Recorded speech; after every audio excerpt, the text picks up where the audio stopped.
ያ ኮሜንትሽን ሳይ አንዷ ነኝ አንዷ ነኝ በጣም አንዷ። ይሄ ሰውዬ ያሟል እንዴ እያልኩ በጣም ነበር የምጠላ፣ ግን አዳምጣለሁ።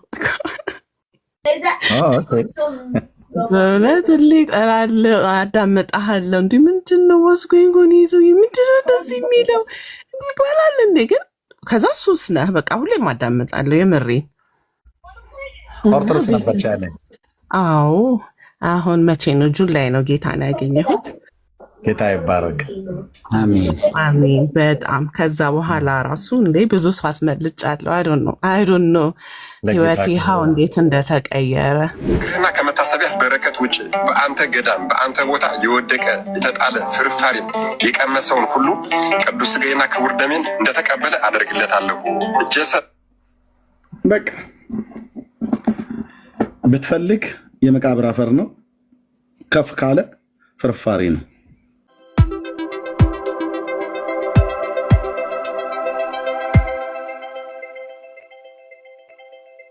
ንቁ፣ ጸልዩ፣ ወንጌል ስበኩ፣ አትፍሩ። ወንጌል ስበኩ፣ አትፍሩ። ቤቱ ኢየሱስ ክርስቶስ ሲሰበክበት የሚያስፈራ ቤት ነው። እኛ የቤተ መቅደሷ አገልጋይ የነበርን ሰዎች ነን የምናወራው። ኦኬ፣ አንድ ተራ ምእመን አይደለም የሚያወራህ። ኦኬ፣ ስልጣነ ክህነት ያለን ሰዎች ነን የምናወራችሁ። ቤቱ ወንጌል ሲሰበክ የሚያስፈራ ቤት ነው።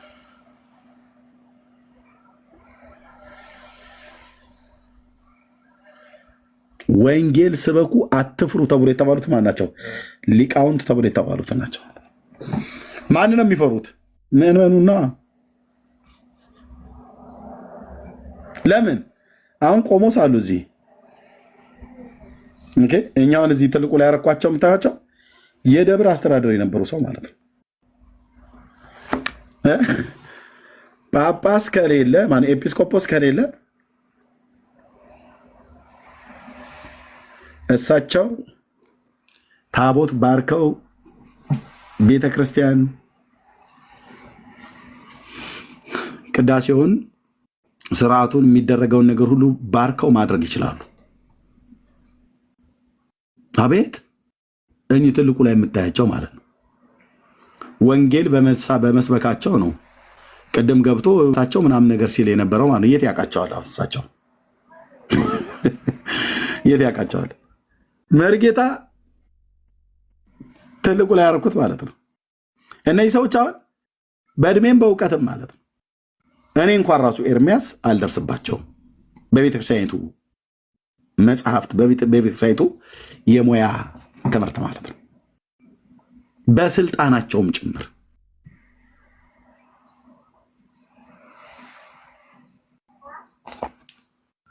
እነሱ ስለማይፈሩ ወንጌልን ፍርጥ አድርገው ስለሰበኩ ስለተናገሩ ያው በየቦታ ይሰደባሉ ማለት ነው። ብፁዕ አቡነ ገብርኤል እኮ ማርያም ቤዛዊተ ኩሉ ዓለም አትባልም እኮ ብለው ስላሉ ነው። ያቺ አውሮፓ ሀገር ላይ የምትኖር መደዴ ሴት እንዴት ብላ እንደሰደበቻቸው አይተሃል። ፈላቦት አንቱ ሰውዬ እያለች ማለት ነው። እንዲህ አይነት ስዳደግ ምእመን ስላለ ይሰድቡሃል። ወይ በቋንቋ በዘር ይሰድቡሃል፣ ወይ በእድሜ በምናምን ነገር ይሰድቡሃል። ስለዚህ ሊቃውንቱ ፈርተዋል። ምን ወንጌል እንዳይሰብኩ ለማ ለኦርቶዶክስ ማንን የፈሩት? ህዝቡን። እርስ በርስም አገልጋዮቹ ተፈራርተው የተቀመጡት እርስ በርስ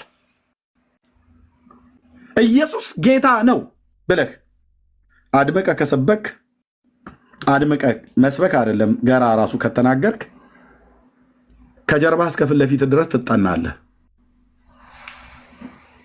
መድረክ ካለ ጉባኤ አይሰጡም። የዚህ ልጅ አካሄዱ አደገኛ ነው ትባላለህ። ማን ስትል? ኢየሱስ ብለህ ስትል። አንዲት ጻድቅ እናት ነበሩ፣ በ17ኛው ክፍለ ዘመን ይኖሩ የነበሩ በዚህ በሰሜን ሸዋ አካባቢ ትውልዳቸው በበረሃ አውራጃ ውስጥ እንደነበረ ሲወራ ሰምተናል። ይገርማችኋል። የእኚህ እናት ደግነታቸው በረከታቸው በህዝበ ክርስቲያኑ ላይ ይሁንና ብሎ ሲያወራ ህዝቡ በከበሮ በጽናጽን በእልልታ በጭብጨባ ያጮኸዋል። ይህማ ጉዳይ አይነፋም ብለህ በወጣቶቹ ንግግር እንትን አትልም እንዴ? አይ ወደዛ በላ አትልም። ነገሩ አሁን መጥቷል። አሁን ትውልዱ መጥቷል። በደንብ ገብቶታል።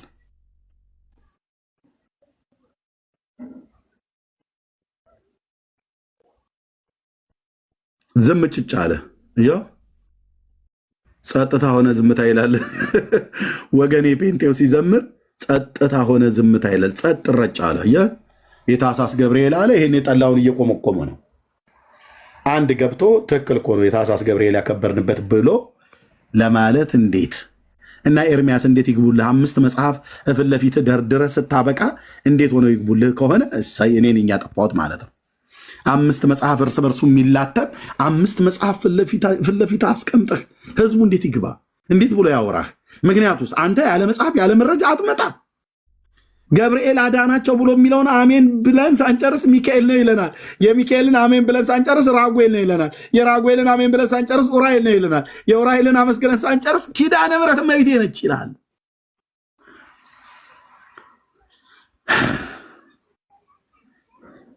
እንዲህ ይህንን ተረታም ትውልድ መውጫ መግቢያ ማሳጣ ማለት ነው። አቤት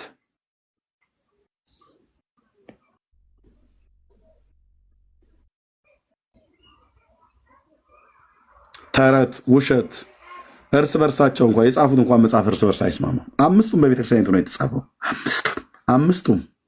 አምስቱም ሰለስቱ ደቂቅን 3ቱን ወጣቶች ከእሳት ያዳነው ማርያም ነው፣ ኡራኤል ነው፣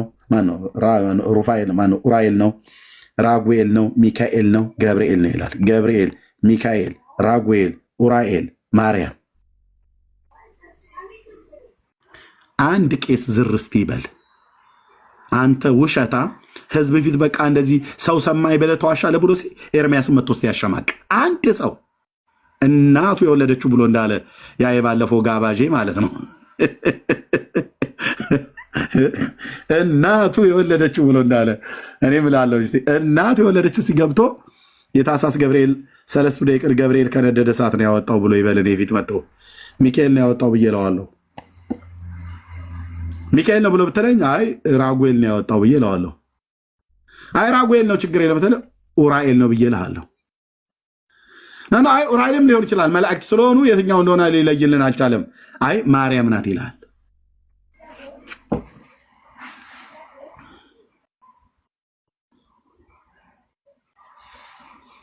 ተረታም ትውልድ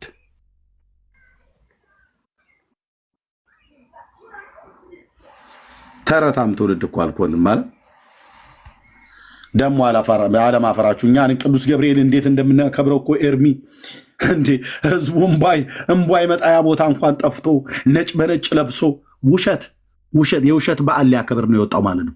እንዴት ውሸት ሆነ? አንደኛ ታሪኩ መጽሐፍ ቅዱስ ላይ ገብርኤል ነው አይልም፣ እግዚአብሔር ነው ያዳናቸው። ያ የአሕዛብ ንጉሥ ምንድን ነው ያለው? ባሪያዎቹን ሲድራቅ ሚሳቅ አብድናጎምን ከነደደ እሳት ያዳናቸው ማን ይላል? የማን አምላክ ይባረክ ነው ያለው? አናንያ አዛርያ ሚሳኤልን ሲድራቅ የሚሳቅ የአብድናጎም አምላክ ይባረክ ነው አይደል ያለው? አዎ ከአሕዛብ ንጉሥ ከናቡከደነጾር እንኳን ያልተሻለ እኮ መረዳት እኮ ነው ያላቸው። ታውቃለህ? እሱ ተሻለ። አንድ ፊቱ ነው እሱ ተሻለ። ይህ እዚህ ጋር ከእሳት ከወጡ በኋላ ምንድን ነው ያለው? እስቲ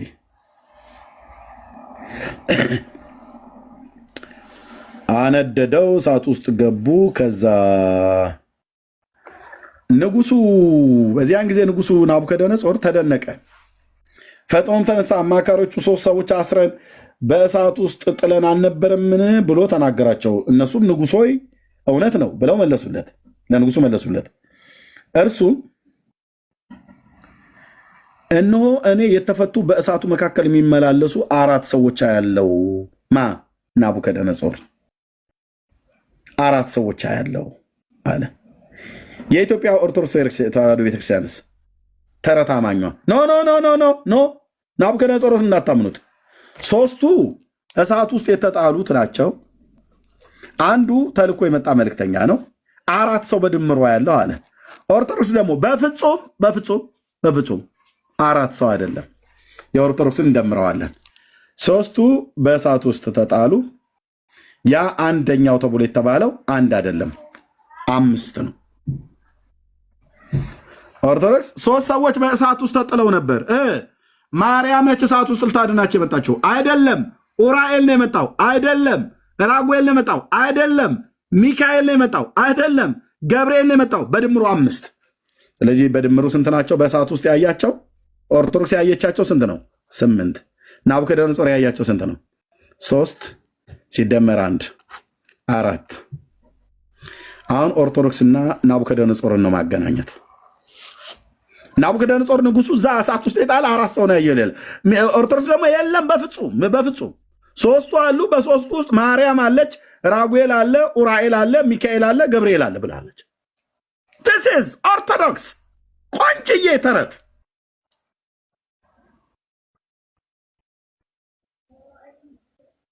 ስለዚህ በድምሩ 8 ነው። ናቡከደነጾር ዋሽቷል ማለት ነው። እዚህ ጋር በኦርቶዶክስ አስተምህሮት መሰረት ናቡከደነጾር አልዋሸም። የዋሸችው ኦርቶዶክስ ናት። የአራተኛው መልክ የአማልክትን ልጅ ይመስላል ብሎ መለሰ። የዛን ጊዜ ናቡከደነጾር ወደሚነደው ወደ እቶኑ እሳት ቀርቦ እናንተ የልዑል አምላክ ባሪያዎች ሲድራቅና ሚሳቅ አብድናጎም ኑ ውጡ ብሎ ተናገራቸው። ሲድራቅና ሚሳቅ አብድናጎም ከእሳት መካከል ወጡ። ከዛ አላቃጠላቸውም። ከዛ ምን አለ? ንጉሱ የተናገረውን ነው ማየት እንፈልገው።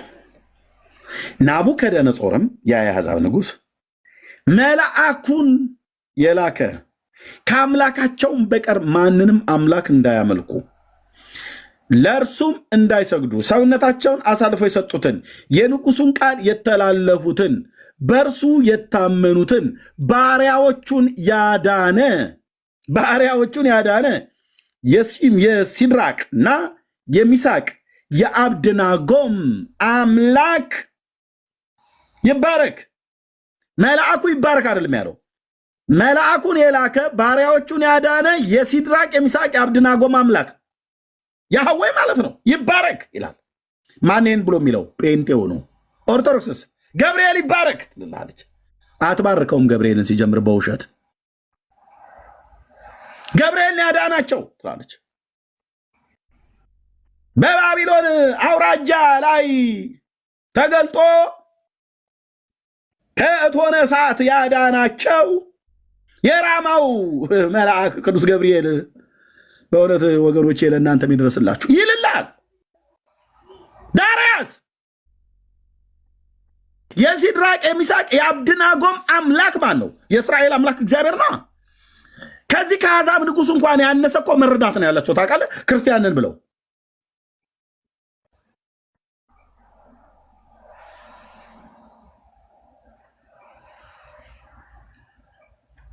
መልአኩን ያዳነ ባሪያዎቹን ከነደደ እሳት ያዳነ የአናንያ በአይሁዳዊ ስማቸው የአናንያ የአዛሪያ የሚሳኤል አምላክ የእስራኤል አምላክ ያህዌ ነው። እኛ ጴንጤዎቹ የምናመልከው ማለት ነው። ኦርቶዶክስ ገብርኤል ነው ትላለች። ናቡከደነጾርም አላለም፣ እግዚአብሔርም አላለም፣ ዳንኤልም አላለም። ዚስ ኢዝ ኦርቶዶክስ። ዘራችሁን እና ትውልዳችሁን በእውነት ጌታ እግዚአብሔር ምስክሬ ነው የምላችሁ፣ ከዚች አሳሳች ከሆነች ቤተክርስቲያን ጠብቁ፣ ራሳችሁን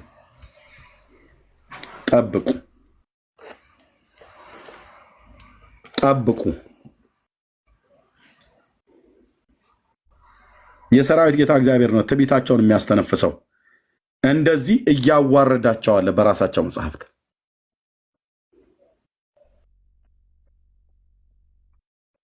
ኦኬ፣ ይህን ሁሉ የደረደረችው ለምንድን ነው? እግዚአብሔር ስሙ እንዳይጠራና እግዚአብሔር ስሙ እንዳይመሰገን። አናንያ አዛርያ ሚሳኤልን ከነደደ እሳት ያዳነ የዳንኤል አምላክ እግዚአብሔር ያድነኛል ብለህ እንዳትል ገብርኤል ነው፣ ማርያም ነው፣ ሚካኤል ነው፣ አርሴማ ነው፣ ቦርሶማ ነው፣ ከተማ ነው፣ አየለ ነው ብላ ጥላለች። ከዚሁ ነውራቸው ጋር መጥተው አፋቸውን ጠራርገው እኛ ንጽሕት የሐዋርያቱን ሃይማኖት ጠብቀን የምንኖር ነን ብለህ ይላል። ተንከራተቱ። አሁን ከታች እያየኋቸው ነው፣ ዲያቆናት ሁሉ ጭምር ማለት ነው። ከገቡ ምን ሊመልሱ? አይገርማችሁም? ጣዖት አምላክ የነበረው ሰውዬ ያለውን እውቀት እንኳን ያህል የዘመኑ ክርስቲያኖች ነን ብለው የሚሉ ኦርቶዶክሳውያን የላቸውም።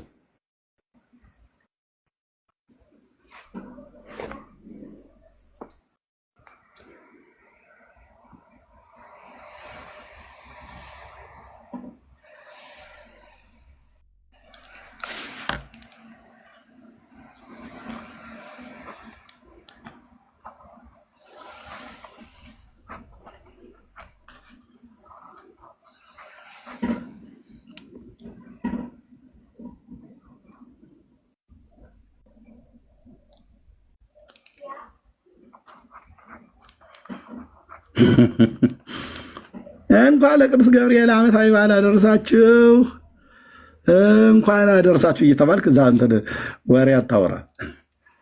ገብርኤል አይደለም ታህሳስ 19 ብሎ በታህሳስ ወር ላይ ራሱ እዚህ ዘወርሃ ታህሳስ ላይ የገብርኤል ማለት ነው።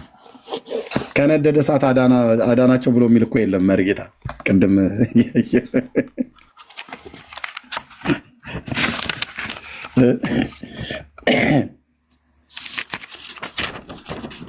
መሪ ያለህ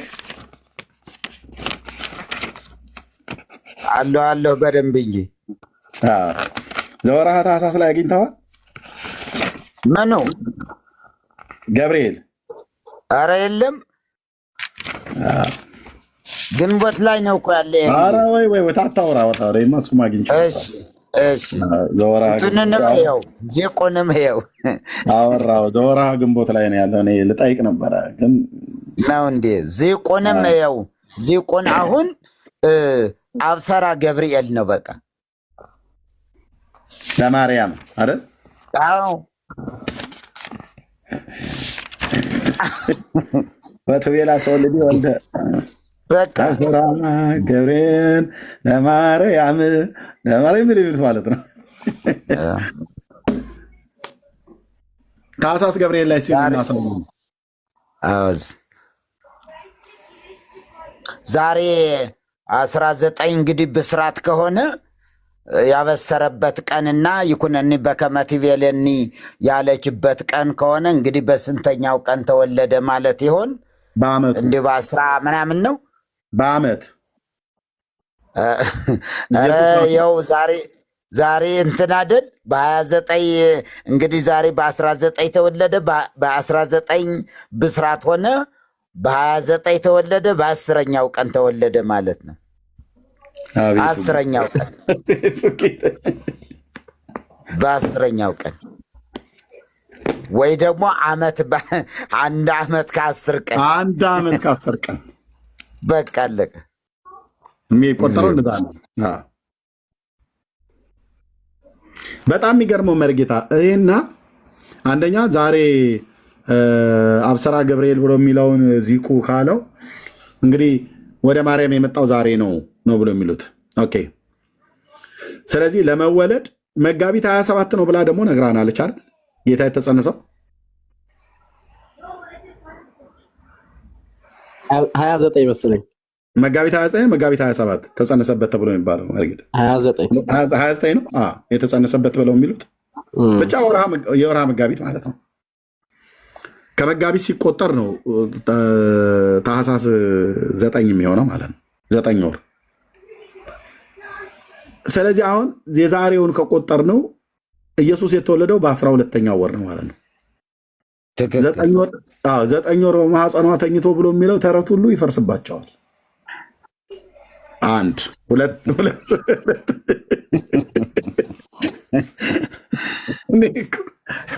እኔ እኮ ወንድሞቼ እናቶቼ ልጆቿን አስወጥታ ጫት ቃሚ ትውልድ ብቻ ይዛ የቀረች ቤተክርስቲያን ማለት ነው።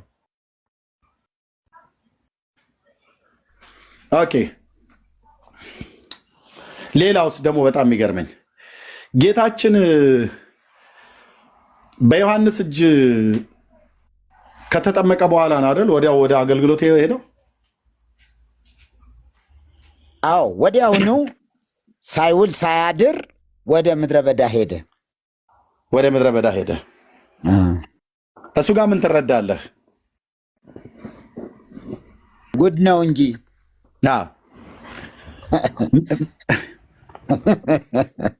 ወዲያውኑ ነው አይደል ወደ ምድረ በዳ የሄደው።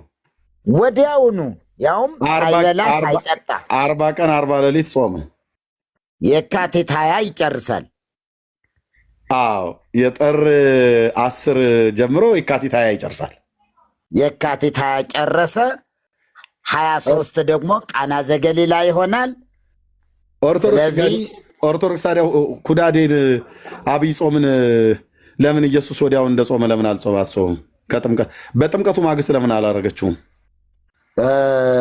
እንዲሁ እንትን ነው ይሄ የሚበላ የመብል መጠጥ የሚበዛበት ሰርግ ድግስ የሚበዛበት ስለሆነ ወደዛ ትንሽ እናሸሸው ብለው ሊቃውንት ተመካክረው ነው ወደ መጋቢት ላይ እንዲሆን ያደረጉት።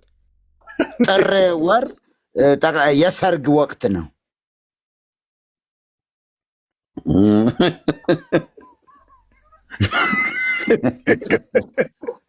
የሚገርም ይሄ የእንትንም እኮ ይሄኛውም እኮ የዛሬው ቀንም እኮ እዚያ ጋየ ቅድም ጠቀስ ያደረግነው እዚያ ላይ ክረምት ነው። በጣም ገበሬው እንትን የሚልበት ነው። ድግስ ምናምን የለም። ስለዚህ ለድግስ እንዲመች ወደዚያ መጡት፣ ወደ ታኅሳስ መጡት። እኔ እኮ የእኛ ፓስተሮች ናቸው የፈዘዙት።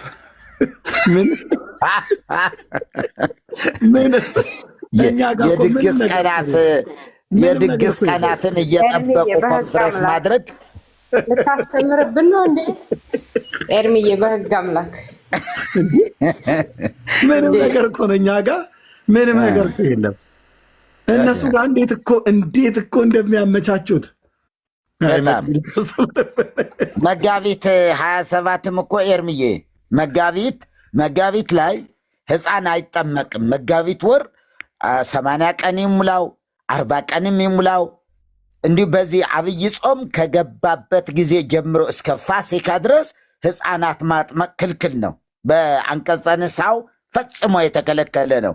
ያጠመቀ ቢኖር እንኳ እንዲወገዝ ነው እንትን የሚያዘው እና እዚያ ላይ ማህሌት መቆም ክልክል ነው።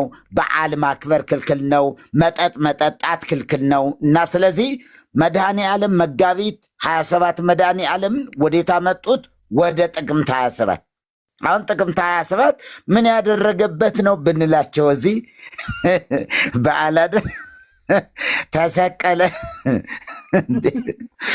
የተሰቀለበት ነው የሚሉ መቼ? ጥቅምት 27 አንዱ ህዳር ሚካኤልን ሲጠርግ አግኝቸው ኮተቤ በነበርኩበት ሰዓት ያኔ ከሳቴ ብርሃን ነበር የነበርኩትኝና ከቤቴ ወጥቼ መጽሐፍ ቅዱስ ይዤ እየወጣሁ እያለሁ በር ላይ ይጠርጋል እና እዛ ጎረቤት ላይ እና ሰላም እንዴት አደርክ ወንድሜ ብዬ ስለው እንዴት ነህ ሰላም አደርክ ወይ እንኳን አደረሰህ አለኝ እና ኦኬ ምንድነው ዛሬ ብዬ ስለው እንዴ ሚካኤል እኮ ነው ያመጡ አለኝ። ምን የሆነበት ቀን ነው ብዬ ስለው የሞተበት ቀን ነው አለኝ።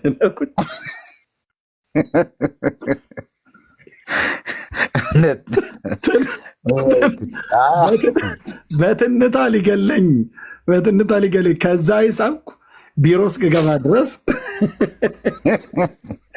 ያረፈበት የእርፈቱ ቀን ነው ብሎኝ የሞተበት ቀን ነው አለኝ። የቅኔ ተማሪዎችም እኮ ካህኑን በጣም ትልቁን መነኩሴ እንዲያው ታላቅ የሆኑ አባት ጉድ አደረጓቸው።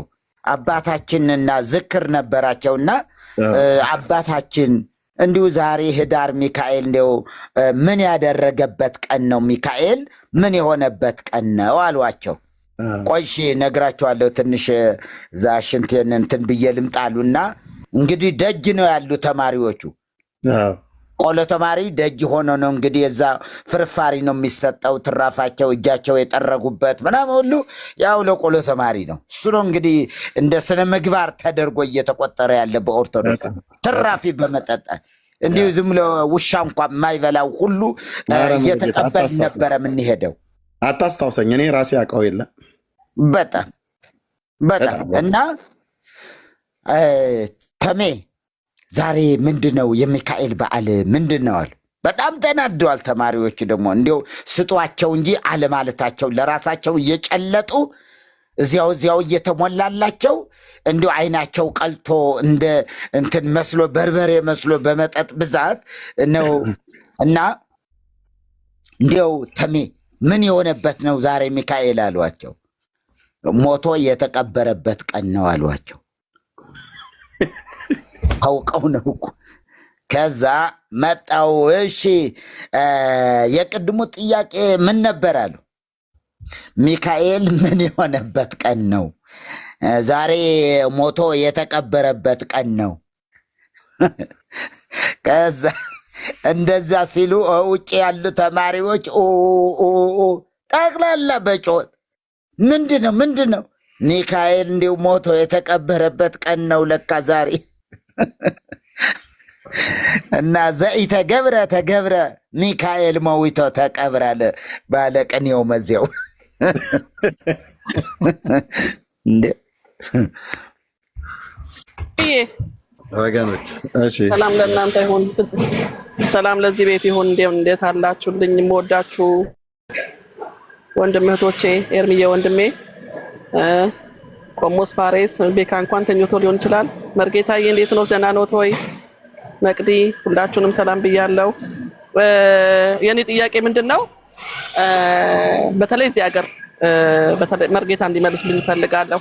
በተለይ እዚህ ውጪ በውጭው ዓለም ማለት ነው ክርስትና ኦኬ እንትን ሰርግስ እንኳን እሺ በቀጠሮ ሊሆን ይችላል። ክርስትና ግን ልክ ጾም ሲፈታ ግር ብሎ ማአት ክርስትና የሚሆነው ለምንድን ነው? ልጆቹ ሲወለዱ እንግዲህ በጾም የተወለደ በተለይ ረጅም ስለሆነ የጾም ቁጥራቸው ለምንድን ነው በጾም ወቅት የማይሆነው? ያ ክርስትናው እንዴት አድርገው ነው የሚያስተላልፉት? እንዴት ነው የሚያስተላልፉት? ወደ ፍስግ የሚያስተላልፉበት እንዴት ነው የጾም ወቅት ሲሆን? እኔ ራሴ ለኔ እንደዛ ነበረ። መንታ አይደል የወለድኩት ልጆቼ ወንድና ሴት አይደሉ? በጾም ነበር የወለድኩትና የናቲ ቶሎ ደረሰ 40 ቀኑ። ግን በቤቲ ላይ ነው እንትን ያደረጉት የበሉት። የዛን ቀን ምንም እንትና ለምንድን ነው ይሄንን የሚያስተላልፉት? ይሄ ነው ጥያቄ። ተባረኩ። ምንም ያውን የትርጉም ምናምን ነገር አያስፈልገውም። ለመብላት ነው በቃ ወደዛ ያዞሩት። እህቴ የፍስክ ምስርና ሽሮ ሰላጣና ቆስጣ ከምታቀርቡ እንዲበላ ስለሚፈልግ በቃ ወደዛ አዞሩት ማለት ነው። ምንም እንትን አያደርግም። ለምሳሌ ማለፍ የለበትም ምናምን ነው የሚሉት። በቃ ኤርሚ ያለው ነው በቃ ለመብላት ሲባል ብቻ ጽፌልሻለሁ እንዴ ስጋ ስለሌለው ነው ብዬሻለሁ። አልሻት መቅዴ አዎ ብያታለሁ። እሺ ስጋ ስለሌለው ነው ብያታለሁ። ያ መቅዴ የቀደም አንዳንድ ቁጥር ስጽፍ እኔ ግን ኤርሚዬ አስገባኝ ያልኩህ በሆነ ምክንያት ነበርና መግባት ፈልጌ አይደለም። ኔትወርክ እንትን ስለሆነ ከታችኝ መስዋዕት ነበር የፈለኩትና ግን በጣም የሚገርም ነገር ማለት እግዚአብሔር ምን ያክል ስራ ላይ እንዳለ ልነግራችሁ ስለፈለኩ ነው። እኔ እረፍት ቦታ ላይ ከወጣሁ 1 ወር ሆኖኛልና በድንገት ወጥቼ ስራ ቦታ ላይ አልነበርኩም። 1 ወሬ ነውና ዛሬ ከወጣሁ እዚህ ቤት ከመጣሁኝ ጌታ ክብሩን ይውሰድ። በእውነት እግዚአብሔር ለራሱ ሲፈልግ እንዴት እንደሚያሽከረክረን እኔ አላውቅም። እና የሚገርማችሁ ነገር ከእንግዲህ በሳውዲ ውስጥ ሆኖ በ1 ወር ውስጥ ከ20 ሰው ያላነሰ ሰው ወንጌል ሰብኬያለሁ። እግዚአብሔር ረድቶኝ ማለት ነው። እቅዱን አላማውን ባላውቅም በ3 ወር በ4 ወር ውስጥ የሚገርማችሁ ነገር እንደዚህ ይወጣለሁና 20 ሰው 30 ሰው ደግሞ አዳዲስ ሰዎች ናቸው የሚገጥሙ ማለት ያልሰሙ ደግሞ እንደዚህ በአካል በስልክ እንጂ በአካልን እንደዚህ ያልተነገሩ ሰዎች ምናምን የነበሩትን አይደለም የሚገጥመኝ አዳዲሶችን እግዚአብሔር እኔ አላውቅም አላማው ምን እንደሆነ አላውቅም። እኔ ግን ተመችቶኛል። ቤቱ ስለተመቸኝ ካንተ ጋር ሆኜ የትም ልሁን ብየዋለሁ ጌታንና በጣም የሚገርማችሁ ነገር ተመስጠው እኛ እኮ እንደዚህ በስልክ እንጂ በአካል ሰምተን አናውቅም። እስኪ ንገሪን። በጣም የሚገርማችሁ ነገር እኔ ብዙ ከተማርኩበት ልንገራችሁ። ክርስቲያኖች መጠንቀቅ ያለባችሁ ቦታ ላይ የምትጠነቀቁት የተሳሳቱ መምህራኖችን ሲጠይቁኝ እነዚህን እኮ እኛ ከልክለናል ስለናቸው ምን እንደሚሉ ልንገራችሁ። እሺ እነማንን እንስማ? ከናንተ ደህናዎቹ የትኛዎቹ ናቸው? አያችሁ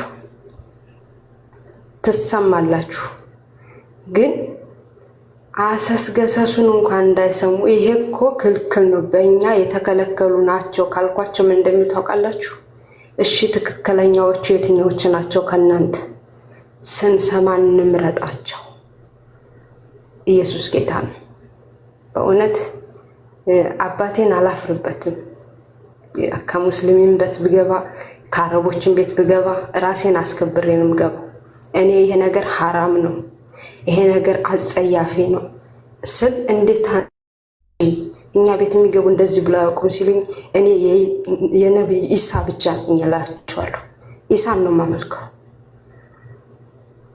በቃ የኔ ጌታ ይሄ ነው ባይገባቸውም ቢገባቸውም ወንጌልን ግን እናገራለሁ የተጠራሁበት ዓላማ እስከሆነ ድረስ ቢገባቸውም ባይገባቸውም መምህሩ እሱ እስከሆነ ድረስ በገባንበት ስሙን መጥራት በራሱ ድል እንዳለው ልንገራችሁ አትደብቁት አትፈሩበት እና እዚህ ቤት ከመጣሁ ምን እንደማደርግ ልንገራችሁ እኔ 24 ሰዓት እንደዚህ ኦንላይን የምቀመጠው እንደዚህ ከነሱ ቤት ከወጣው በካርድ ሞልቼ ነው እንደምንም ብዬ ያው እንትን እላለሁና ሲሰሙ በጣም ይደነግጣሉ ይሄ ሰውዬ አደገኛ ነው ይሉታል ኤርሚን በጣም እኔ ከገረመኝ ነገር እኔ ደግሞ አውቄ ኤርፎኑን አውልቄ ስልኩ ላይ ብቻ እጠቀማለሁ በዛን ሰዓት ሲሰሙ ቅድም 6 ሰው ከጎኔ ነበሩ ልክ ኤርሚ እያወራህ ያለ እንደውም ከናንተ ጎን ሰው አለ ስትል ሁሉ ኤርፎኔን ሁሉ ንቅል አደረኩና ቁጭ አደረኩት ባትሪ ዘጋብኝ አስመስል ማለት ነው ምንሰማ ስለራለ ምን ያልኩት መቅደይ ከናንተ ጎን ኦርቶዶክስ ያሉ ሰዎች 77 ቁጥር ይያልክ ነበር ያ ኤርፎኔን ንቅል አደረኩና ቁጭ አደረኩት መጀመሪያ እያዳመጥኩኝ አብሬያቸው እየተጫወትክ መሃል ላይ ግሬና ግሬ ላይ ያንተን ከፈትኩና አድርጌ እየተጫወትን ነበር አዩት እንዴት የኛ ይሄ እኮ የገብርኤል ስዕል ነው ያደረግሽው አሉኝ አዎ ነው አልኳቸው አዎ ነው ኮተትን እያስጣልን እውነትን እያነሳን ነው የምንሄደው ከዛ አንደኛው ብድግ አደረገና አየው ይሄ ሰውዬ እኮ አደገኛ ሰውዬ ነው አለ ሲያየው ፕሮፋይሉን እንትን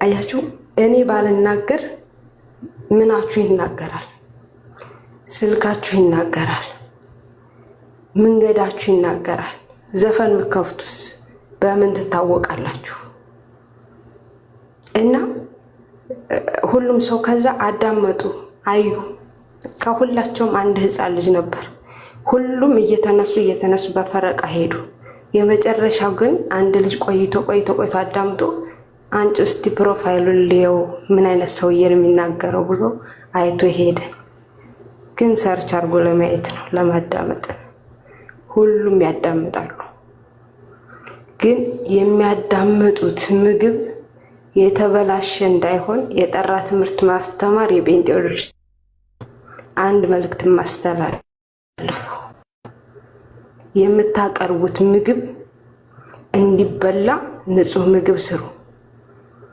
አንሰማም አትበሉ ትሰማላችሁ ወንጌል ላይ የምትሰሩ እህቶች ወንድሞች እኔ እግዚአብሔር ይመስገን ከጠራኝ ጀምሮ ለወንጌል እንደጠራኝ አምናለሁ አሁንም ባልናገርም እግዚአብሔር ግን እየሰራ ነው ከየትም እያሽከረከረ ከአመት እስከ አመት ወንጌል ሳልሰብክ ያድር ያላውቅም እግዚአብሔር ክብሩን ለራሱ ይውሰድ ኢትዮጵያ ስገባ ብዬ አልጓጓም እዚህ ሁኜ ከሰራብኝ ምን አገባኝ እና እግዚአብሔር ይሰራል እና ኤርሚ አደገኛ ሰው ነው ይሄ ሰው ብለው ሲሉ በጣም እየገረመኝ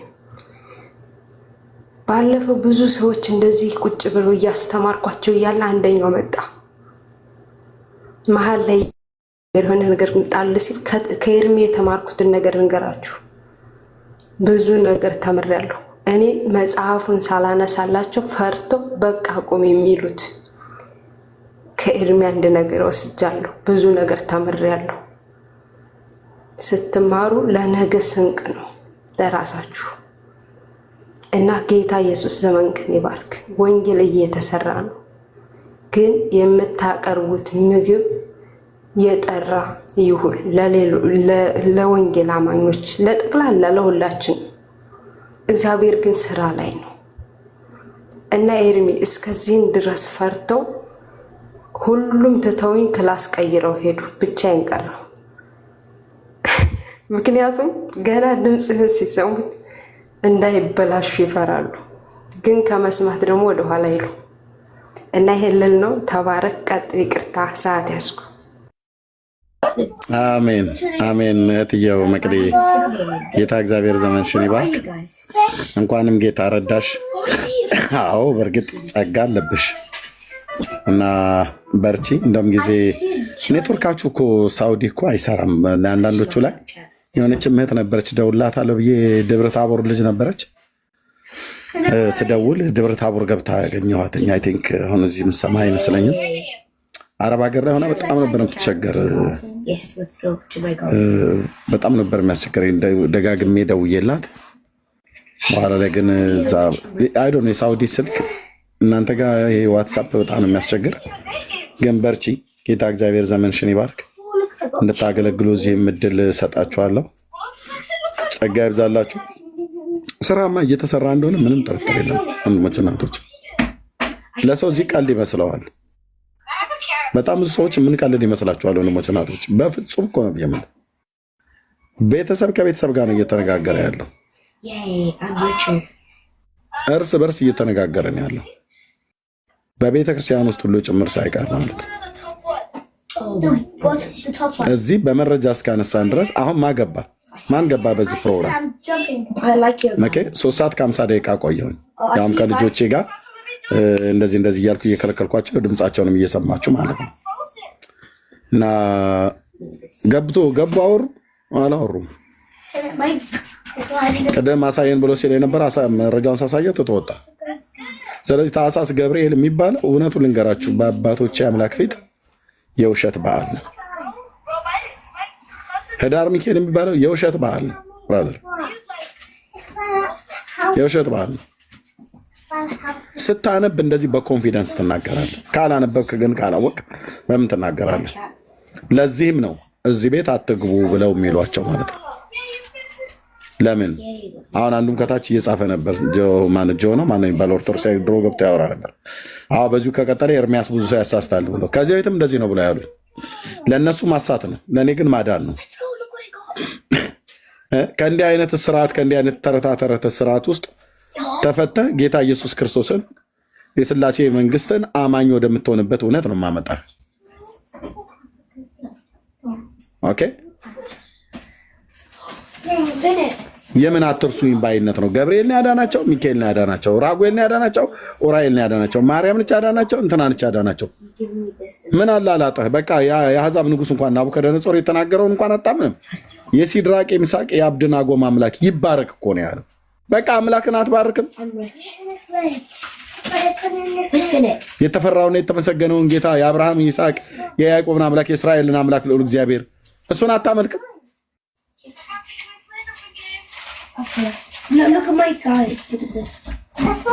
እና እግዚአብሔር በስራ ላይ ነው፣ ምንም ጥርጥር የለም። አንድ የዩኒቨርሲቲ አስተማሪ ደቡብ ውስጥ ያለ ቦታ ላይ ነው። ፈቃዱን ስላልጠየቁት አላወራም። ደወለልኝ። ተው፣ የዩኒቨርሲቲ አስተማሪ ነው።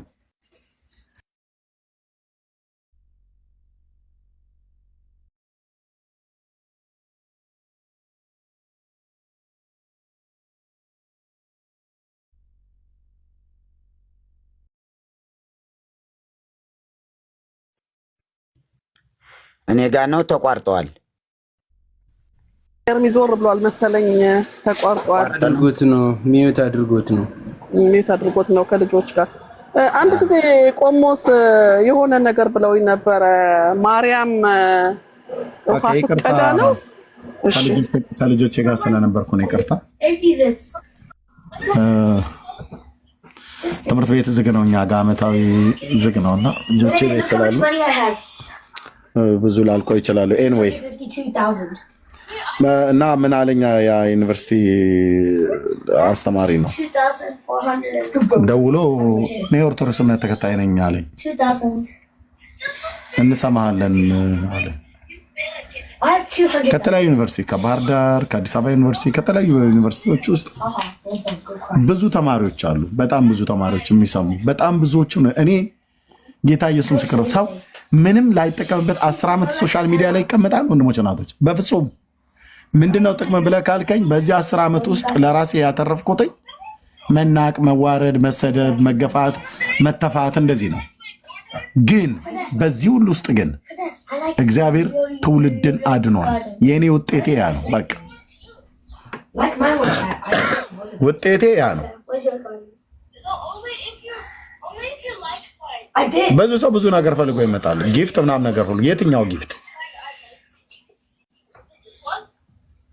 ብዙ ሰው ሶሻል ሚዲያ ላይ ሞኒታይዝ አድርጎ ዩቲዩብ ምናምን ነገር ሂዱና ከዩቲዩብ ጀምራችሁ ፌስቡኬንም ይዩት፣ እዚህም ቲክታክ ላይ ይዩት። አንዱንም ሞኒታይዝ አላደረኩት። ገንዘብ ስለማያስፈልገኝ አይደለም። የኔ ግቤ እሱ አይደለም።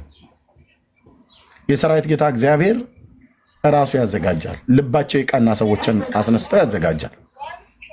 ለዚህ ነው መጽሐፍት እንኳን መግዣ ስለሌለኝ ግዙልኝ ያልኳቸው ያኔ እኔ ራሴ ነው። እና ትውልድ ይሰማል። ወንድሞች እናቶች፣ በደንብ ነው የሚሰሙት። በደንብ መስማት ብቻ ሳይሆን ስንቱን ጌታ ኢየሱስ እንዳዳነው እኔ ምስክር ነኝ። እኔ ምስክር ነኝ። ወንድሞች እናቶች፣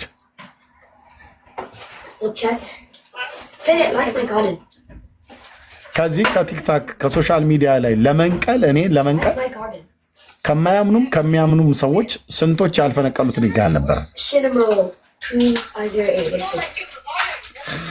ከሶሻል ሚዲያ ላይ ለማጥፋት ማለት ነው።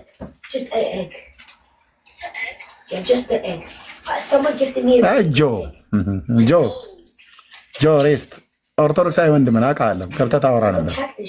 ምኑ ነው ጥላቻ? አንድ ጥላቻ አታመጣም። ካለ እስኪ ና ግባና ንገረኝ። እንሰማለን ግን ጥላቻ አለብህ አልክ። ኮሜንት ላይ ጻፍክ። ኦርቶዶክሳዊ ወንድም ነህ። ትሰማላችሁ። በጣም ብዙዎች ከበስተኋላ እኮ 10,000 ሰው እኮ ነው ቁጭ ብሎ የሚሰማው። ቢሃይንድ ባይ እናንተ እዚህ ጋር 560 ምናምን ሰው ነው የሚታየ። ከበስተኋላ አድፍጠው ሲስተሙ ያሳየኛል። 8,000 ሰው 7,000 ሰው ከበስተኋላ ተደብቆ የሚሰማው። ወደ ውስጥ ከገቡ እዚህ ጋር ሊታዩ ነው። ከታዩ እንዴት መናፍቃን ቤት ገባችሁ? አወገዟቸው። ታውቃለህ? እንዳትገቡ እዛ ቤት ገብታችሁ እንዳትሰሙ ብለው አወገዟቸው። ስለዚህ ከበስተኋላ ተደብቀው ይሰማሉ። ውጡና አሁን ከፈለጋችሁ ከዚህ ውስጥ ያላችሁ ውጡና ይህን መርሃ ግብር ከውጭ ሆናችሁ መስማት ትችላላችሁ። እዚህ ጋር ከታች አሁን ናቲ ሼር እያደረገ አይደል? የናቲ ሼር ጋር ስማችሁ እንዳይታይ ሆኖ ከውጭ ሆናችሁ ማየት ትችላላችሁ። የምናገረው ምናምን ነገር እሱ ምን ይባላል? ቢሃይንድ ባይ ይባላል። ከበስተኋላ ተደብቀው የሚያዩ ማለት ነው። እነማ እንደሆኑ አይታወቁም። ስማቸው እዚህ ከታች እንዳለው እና አሁን እናስቱ እነ ሃኒ ምናምን ነገር እንደጻፉት ማለት ነው።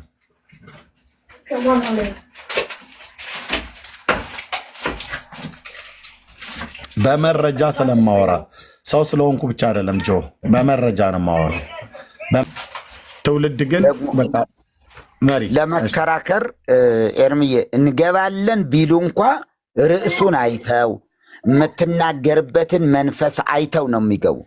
ለዚህ ግን ማንም ሊገባ አይችልም፣ በምንም ማስረጃ ስለሌላቸው። ስለዚህ ሊከራከሩ የሚችሉባቸው አንዳንድ እንደ ወጣ ወጣ ሊሉ የሚችሉባቸው መንገዶች አሉ። ይህ ግን ዝግ ነው፣ ዝግ ነው፣ ቀዳዳ የለውም። ገብርኤል በዚህ ወጥቶ በዚህ ገብቶ እንዲህና እንዲያ ያደረገበት ቀን ለማለት ምንም አይነት ማስረጃ ስለሌላቸው ሊዋረዱ አይገቡም፣ ይዋረዳሉ። ስለዚህ ለዛ ነው ማይገቡ። እንዲሁ መናፍቃን ገብታችኋል፣ መናፍቃን ቤት ገባችሁ እንዳይባሉ ብቻ ሳይሆን በቃ አቅማቸውን ያዩታል። አይ በዚህ ነገርማ አልችልም ብሎ ነው የሚተው እና ይሄ እውነታ አለ ማለት ነው። ቴንኪ ማሪያ። ኤምዜድ እንዴት ነሽ እህታችን? ገባሁኝ እንዳያደር ነው ገባሽ? ኮሜንት ስጽፍ አይቼ ነው። የግድ ዛሬ መሆን የለበትም። ሰላም ነው?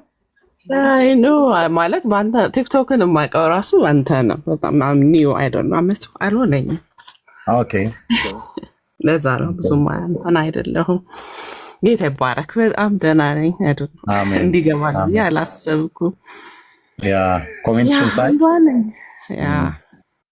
አንዷ ነኝ በጣም አንዷ። ይሄ ሰውዬ ያሟል እንዴ እያልኩ በጣም ነበር የምጠላ፣ ግን አዳምጣለሁ።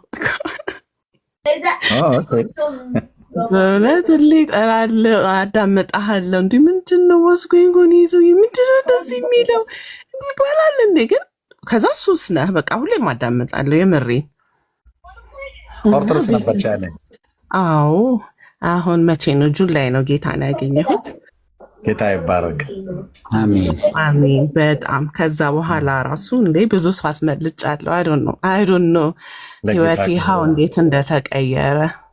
እግዚአብሔር መልካም ነው። በጣም በጣም ምኑ ነበር የማናድድሽ? መረጃ ማቅረቤ ነው ወይስ ንግግሬ ላይ ነው? ንግግር። ከዛስ አሁን እኮ እኔ አንደኛ ደጋፊ እውነቱን ነው። እንደውም ታገሳችሁ እንዲ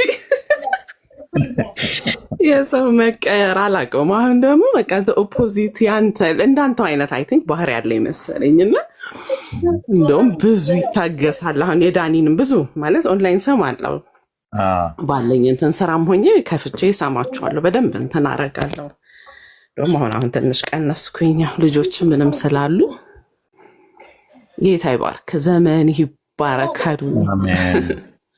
ምንም ቃላት የለኝም። ቃላት የለኝም። ጌታ ክብር።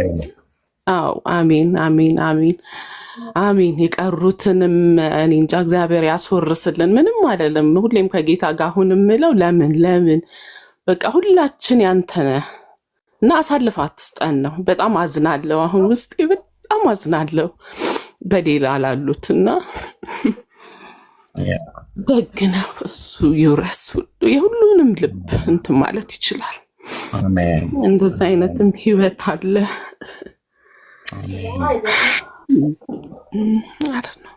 ለእግዚአብሔር በጣም ቅርብ ነበርኩ። ልቤ ቅርብ ነው ድሮም በጌታ ሳልሆንም አይ ነው። ግን ይሄ ደግሞ የተለየ ነው። በቃ አላውቅም። እግዚአብሔር ክብር። ምንም ሳናቅ 30 ምናምን ዓመታችንን በቃ እንዲሁ ኖረን ለካ እንዲሁ ነበር የኖር ነው። ምንም ሀለን እንግዲህ እኔ ፊደል የቆጠርኩ ኤርሚዬ በጣም ብዙ እንትን የምል ግን ሄዳለሁ፣ ቤተክርስቲያን ሄዳለሁ፣ እንደ ሰው ሄዳለሁ። ይነሴንስ በጣም ይሄ እንትን ተከታይ አይደለሁም፣ ግን ሌሊት ነው የሚሄደው። ከነጋ እንኳን አፍራለሁ ብታይ ኤርሚ። ሌሊት ስለ በቃ ኪዳን ጠዋት 11 ሰዓት ከቄሶች ጋር ሄዳለሁ፣ 12 ሰዓት ኪዳን አድርጌ እወጣለሁ። እዛ በተረፈ ሀለ መጽሐፍ ቅዱስ ምንድን ነው አናውቅም። እና የሚያሳዝነኝ እኔ እንዲህ ከሆንኩ ሁሉም ሰው ነው ከእኔ ሁሉም ሰው እኔ እንጂ አልአዱኖ ያው መቼም እንትን አልሰራውም አናሊሲስ፣ ግን 90% ምንም መሳላጋነን ሀለን መጽሐፍ ቅዱስ አናውቅም ነበረ። የሚሳደብ ይኖር ይሆናል። ይኸው እኔ ፊደል የቆጠርኳት ትልቅ እንደዛ ነበርኩ። ማናሳየኝ ወይም የእኛም እንትን እኮ ሊሆን ይችላል፣ ግን አይደለም። ሀይ ባይ አልነበረንም፣ እንትን አልነበረንም። አሁን ጌታን ካገኘው በኋላ ጥሌቃ ደህንነት ተማርኩ። ከዛን እንትን አጠና። አሁን መጽሐፍ ቅዱስ ጥናት ውስጥ ኤቭሪዴይ አለኝ ፕሮግራም አድርጌ ናፍቄ ነው በየቀኑ መሄደው። ከምኑ ጋር ነው የሚገናኘው? እና የእኛም ድክመት ይሆናል፣ ግን አለ በጣም አለ። እኔ እንጃ በጣም መሰራት አለበት እዛ ቤት እና ሁሉም ጋር ብቻ ጌታ ሁሉን የሚርዳ እና አሁን ጥልዬ ጋር ነው የምትሄጂው? አዎ እግዚአብሔር ይባረክ። አሜን አሜን። ኤርሚዬ በዚሁ አጋጣሚ ጸልይ። እናት ያለች በጌታ ያልሆነች አንድ 4 ሰው አስመልጫለሁ። ጌታ ረዳኝ። እህቶቼ ፎሎ አረጉኝ። ከዛ መስክረሽላቸው አንቺ? አዎ በቃ ምንም በዚህ 3-4 ሰው ኢንክሉዲንግ አሲስት የምታደርገኝ ቤት ውስጥ እና በጣም ደስ ይለኛል በየቀኑ። በዚሁ ገና እንትን ባላል ያፌ እየተንኮላተፍኩ አሁን አድርጎ ወንጌል በእውነት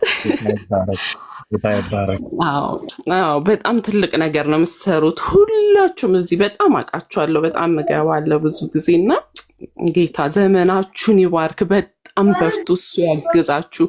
ምንም ቃላት የለኝም። የምር ይሰማል፣ ሰው ይሰማል። ይሄው አንዷ ነኝ አመት ከምናምን አንተ ፎሎ አድርጌ ነው ባይዘው ታናናሾቼ 2 እህቶቼ ቆይቷል በጌታ ግን እንፈራራለን፣ አይመሰክሩልኝም። ታናሽ ነበሩ እና ምንም ሪስፔክት ግን በቃ የለም። አንተን ነው 1 አመት ከምናምን ሰምቼ በቃ ኦልሞስት አመት ነገር አሁን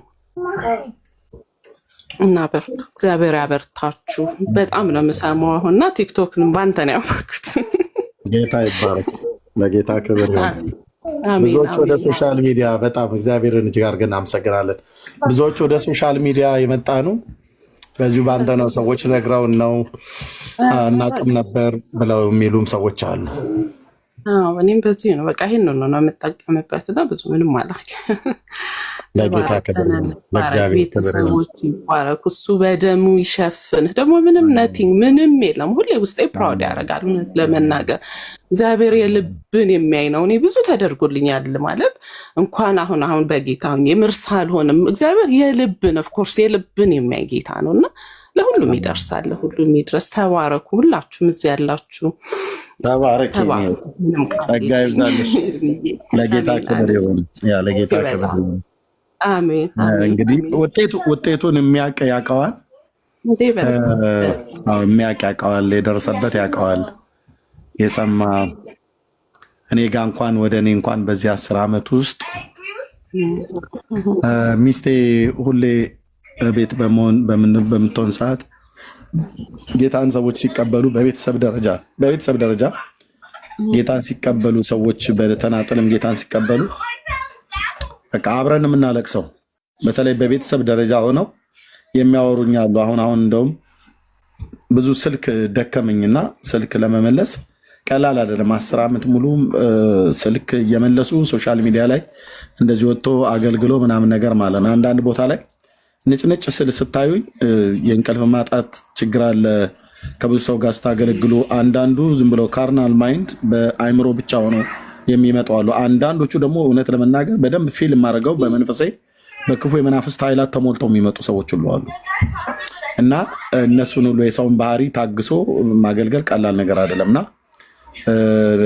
ልጆቼ ገና ህፃናት ሆነው ጭምር ገና የ1 ዓመትና የ2 ዓመት ሆነው ህፃንም ሆነው ሲያለቅሱ ባባ እያሉ በሚሉበትም ሰዓት ገና አሁንም ጭምር የምሰሟቸው አመቺ ባልሆነ ቦታ ላይ ሆኜ ነው ማገለግለውና ግን እግዚአብሔር ይባርክ። በእነዚህ 10 ዓመታቶች ውስጥ እግዚአብሔር አስጉዞኛል። ጌታ ለብዙ ሰዎችም መዳንን አድርጓል። በእውነት ቃላት ሊገልጠው የማይችል አንዳንዱ ነገር እዚህ አይነገርም ወንድሞች። በቃ ባለቤቱ እግዚአብሔር ክብሩን ይውሰድ። እህቴ እኔ አላቃትም፣ እሷ ግን እዛ ነበረች። አንዲት እህት የተናገረችውን ታስታውሳላችሁ። ቀጠና 2 ሙሉ ወንጌል ቤተክርስቲያን ጌታን ሄዳ የተቀበለችው ስዕል ሳይ ነበረች ከአባቷ ጋር እዚሁ ቤት ነው መታ የመሰከረችው። እሷን እህት ታስታውሱ ከሆነ ስዕል ይሄ የማርያም የገብርኤል የሚካኤል እየተባለ የሚባለውን የምትስለው ሳይ ነበረች እና ኤርፎን ላይ ሰምተሻታል አይደል? ኤርፎን ላይ አድርጌ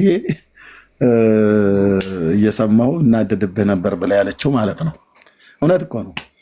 የማያድግ ሕፃን ልጅ ሁሉ ቀን ያቀፈች የጌታ እናት ማርያም ተብሎ የምትባለ ነው።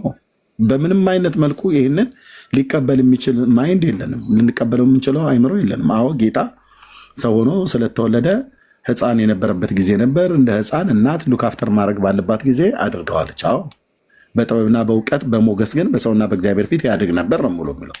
ስላደገም ነው በ30 ዓመቱ በዮርዳኖስ በዮሐንስ እጅ የተጠመቀው።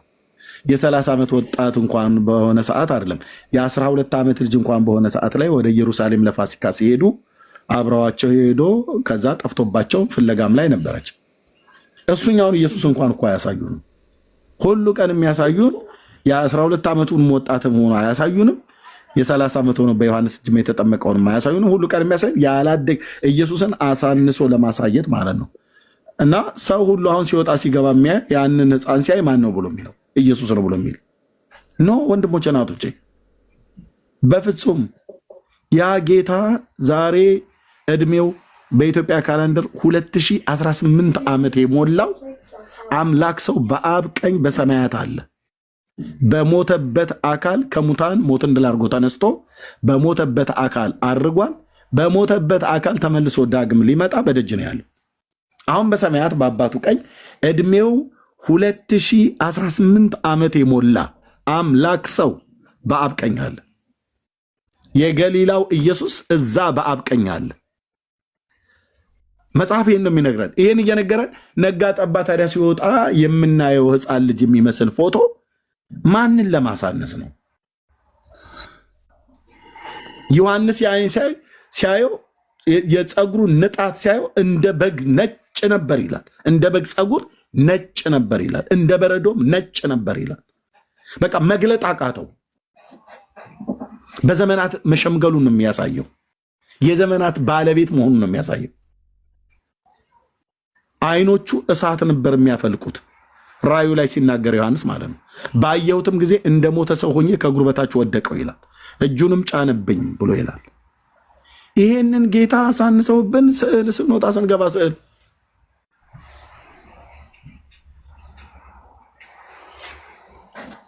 እና እግዚአብሔር ትውልድን እያነቃ ነው። እኔ ጋር መጥተው ጌታን ያልተቀበሉ የግድ እኔ ጋር መምጣት አይጠብቅባቸውም። በዓለም ዙሪያ ያሉ ወንጌላውያን ወንድሞችና እህቶቼ ጋር ሄደው ልክ አሁን እህቴ እንዳደረግሽው ሄደው ጌታን የተቀበሉ አሉ። ቤተሰቦቻቸውን ሁሉ ጭምር የዳኑ ማለት ነው። እዚህ ውስጥ በዚህ አገልግሎት ጌታን የተቀበሉ የምታውቁ ኦርቶዶክሳውያን የሆኑ ቤተሰብ ያላችሁ የምታውቁ 77 ቁጥር ስትጻፉ 560 ሰው ያለሁኝ ፊት ለፊት ላይ ያሉት በዚህ አገልግሎት ጌታን የተቀበሉ የምታውቋቸው በቅርብ ጓደኛ በስራ ቦታ በምናምን ነገር የምታውቋቸው ሄደንዬ ሩት ስንት ሰው አለ?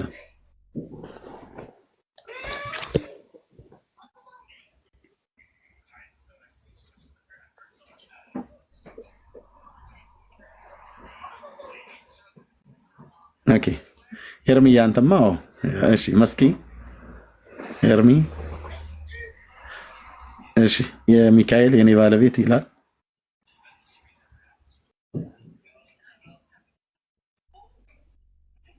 ሳሚ ጌታ ይባረክ። እሺ የግድ መጻፍ አለባችሁ ማለት አይደለም፣ ግን በቃ ችግር የለም። በአማን ተባረኩ። በዚህ አገልግሎት ከጓደኛ እስከ ቤተሰብ ድረስ ጌታን የተቀበሉ ሰዎች አሉ ማለት ነው። ኤርሚ አንዴ ላውራ። እሺ ኤርሚ ኦኬ። አንዱ አንተ አንዱማ እኔማ አንዱ ምስክር ነኝ እንዳለው ሆኖ ግን በዚህ አጋጣሚ በጣም ብዙ ሰዎች አሉ። እኔ ቤት መጥተህ በምታስተምርበት ሰዓት ብዙ ሰዎች ይሰሙሃልኝ እና አንድ ጥያቄ ጠይቀውኝ ነበር። ያው በውስጥም ጽፍላለሁ ብዬ ነበር። ምናልባት በዚህ ዋው እየተናገርክ እንድትነግራቸው ብዬ ያስቤ ነውና ኦኬ። ምንድነው ወደ ፕሮቴስታንት ለመምጣት ብዙ ሰዎች ፍላጎቱ አላቸው። እውነት እንደምትናገርም ያውቃሉ። ትክክለኛ ማስረጃ እንዳለም ይረዳሉና ወደዛ መንገድ ለመምጣት ፈልገው ግን ሐሰተኛ የሆኑ ነቢያት የሚያስተምሩ አሉ አይደለ? ለምሳሌ ይሄ ዓለማዊ የሆነ ትምህርት የሚያስተምሩ ፓስተሮች ምናምን አሉና እነዛ እስከየት ነው የመጡ ይላሉና ልዩነት እንዳለው ምናምን ለማስረዳት ብዙ ሞክሬያለሁ። እኔ ምናልባት በአንተ አንደበት ደግሞ ብትነግራቸው ብዬ ነው። ኦኬ ቴንክ ዩ። ስለዚህ ሐሰተኛ ነቢያቶች የሚያስተምሩ እንደዚህ እኛን እንደማይወክሉ እኛ የምናየው ወይ የምንመለከተው ክርስቶስን ሆኖ ሳለ እዚህ ጋር ደግሞ መጽሐፍ ቅዱስ የሚያዘነ ነገር አለ። በዛ መንገድ ነው የምንማረው። ስለዚህ እነዛ ደግሞ እኛ አናውቃቸውም እያልኩ እየመለስኩላቸው ነው። በአንተ ቢሆን ደግሞ የተሻለ ያምራል ብዬ ነው። ንገራቸው፣ ይሰማዋል። ታችም አሉ ሲጀመር። ቴንክ ዩ ኤርሚዬ ተባረክ። ጥሩ ጥያቄ ነው የጠየቁት። አንተም ጥሩ መልስ ነው የመለስክላቸው። የአንተኑ መልስ ነው የማጠናክረው። አዎ ሐሰተኞች ነቢያትና ልምምዳቸውን፣ ሐሰተኞች አስተማሪዎችና ልምምዳቸውን እኛ የወንጌላውያን አማኞች አንቀበልም።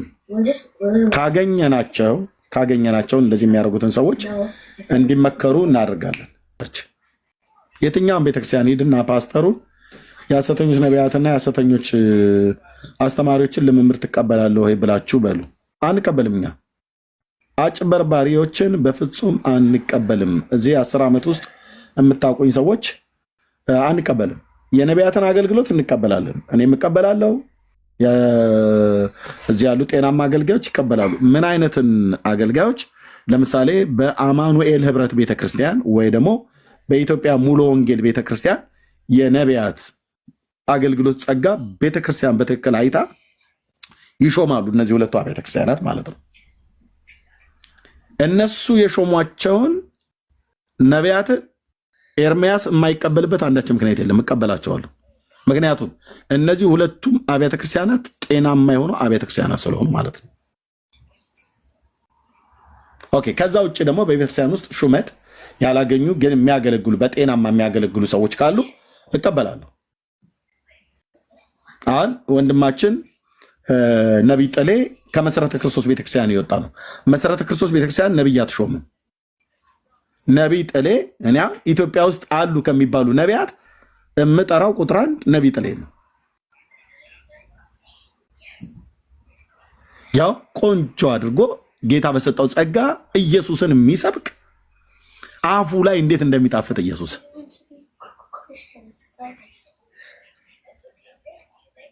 ዲቦራ እኔ እዚህ በጣም ኤኒዌይ ግን ጸልዩልኝ።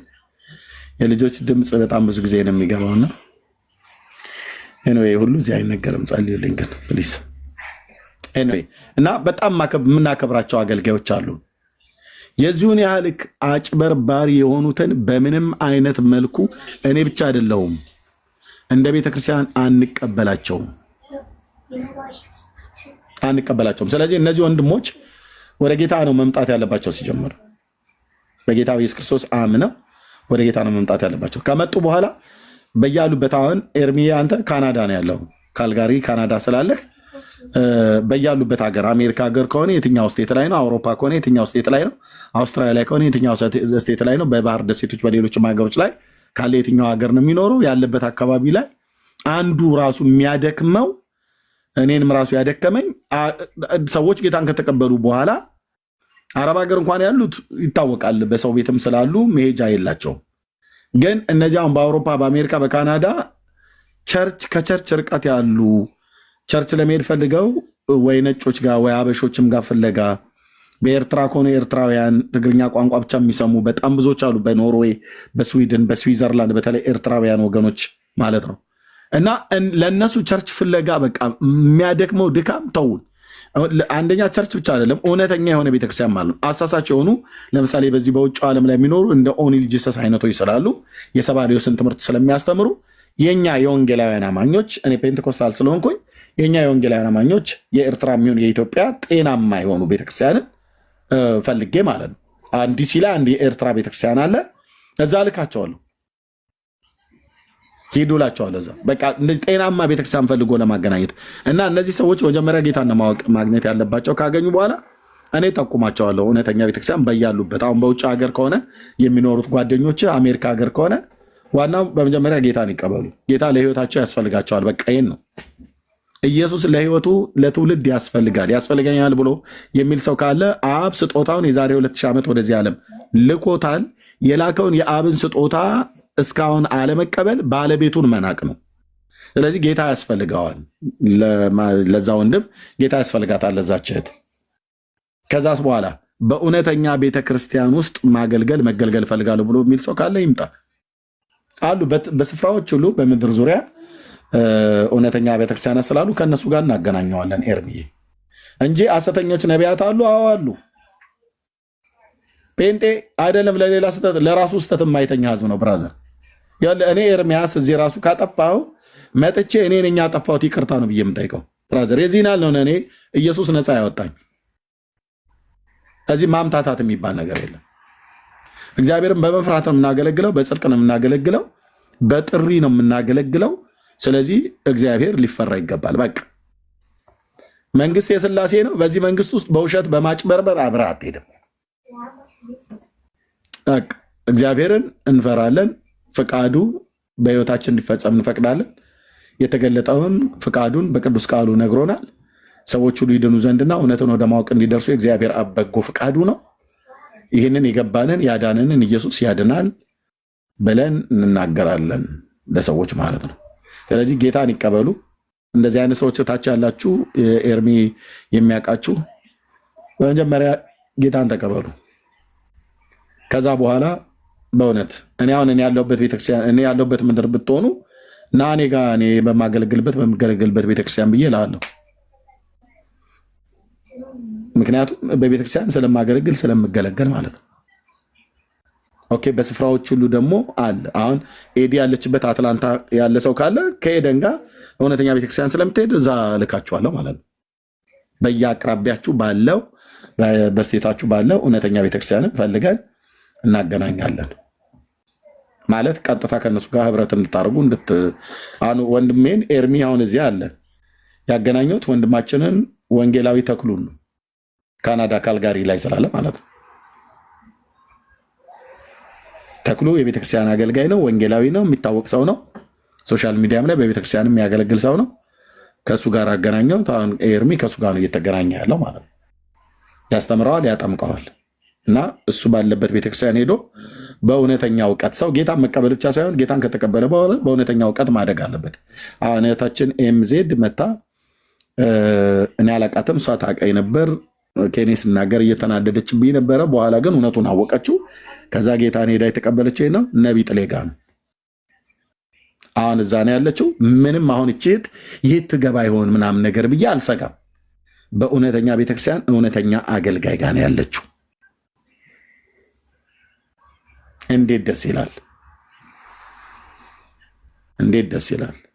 እና በመጀመሪያ ሰው ጌታን ነው መቀበል ያለበት።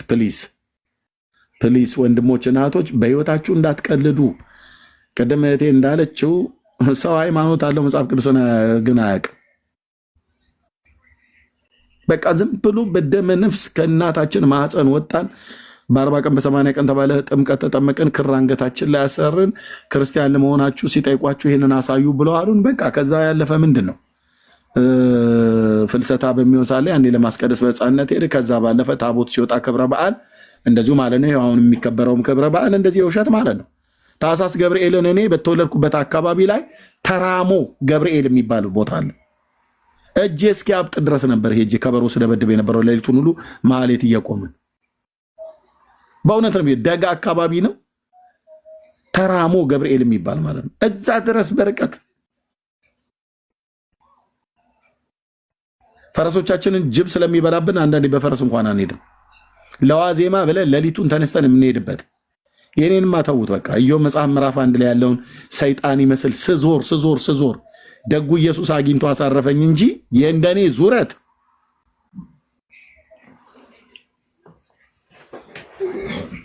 ታኅሳስ ገብርኤል ሲሄድ የነበረበት ማለት ነው። ይኸው ታሪኩን ግን ስናይ እንደዚህ ውሸት ላይ ማለት ነው።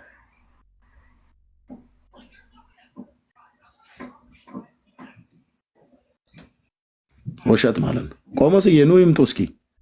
እንዴ ዛሬ ካህናቱ ተሰበሰቡ፣ ታቦቱ ብቻ ነው የሚቀረው ማለት ነው። ሁለት ቆሞስ አንድ መርጌታ እዚህ ማለት ነው። ኤርሚ ሰላም ላንተ ይሁን። ቅዱሳን ሁላችሁ እንዴት አላችሁ? ቆሞስ እንኳን ደህና መጡ። እንዴት ነዎት? አለው ሰላም፣ እግዚአብሔር ይብዛላችሁ። አሜን አሜን አሜን። ደስ ብሎኛል ስላየሁ። በጣም ተጠፋፍተን ነበረ። እግዚአብሔር እንኳን በሰላም አገናኘን። ከእነ አባ ፋሪስ ጋር ትናንት አንድ ላይ በስጋ በአካል አብረን ነበር። እነ መላከ ጽዮን ጋር አብረን በአካል ነበርን። ደስ ብሎኛል በጣም። ለእግዚአብሔር ክብር ይሁን። አሜን። እግዚአብሔር ክብር ይሁን። ከድቅድቅ ጨለማ ያስመለጠን ጌታ ማለት ነው። ኢየሱስ ክርስቶስን ባለማወቅ በእውርነት ሰይጣን ትውልዱን መቶት ለአንድ ወንድም እየነገርኩት ነበረ ቅድም ላይ ለአንድ ኦርቶዶክሳዊ ወንድም ፕሊስ አልኩት፣ ከፈለክ እዛው ሃይማኖት ውስጥ ተቀመጥ፣ ግን መጽሐፍ ቅዱስን አንብብ አልኩት። ብሉይና አዲስ ኪዳን። እዚህም ላለ ትውልድ አሁን የምትሰሙ ሰዎች ትኖራላችሁ። ጌታ ረድቷችሁ በሌላ ቀን ጌታ መንፈስ ቅዱስን ለህይወት የሚሆን ንስሐን ሰጥቷችሁ በልጁ በክርስቶስ ኢየሱስ አምናችሁ የዘላለምን ህይወት እንድታገኙ ጌታ ሲጠራችሁ በሌላ ቀን የምትመሰክሩ ማለት ነው። ጌታ ነው ለሰው ልጅ የሚያስፈልግ፣ ኢየሱስ ነው።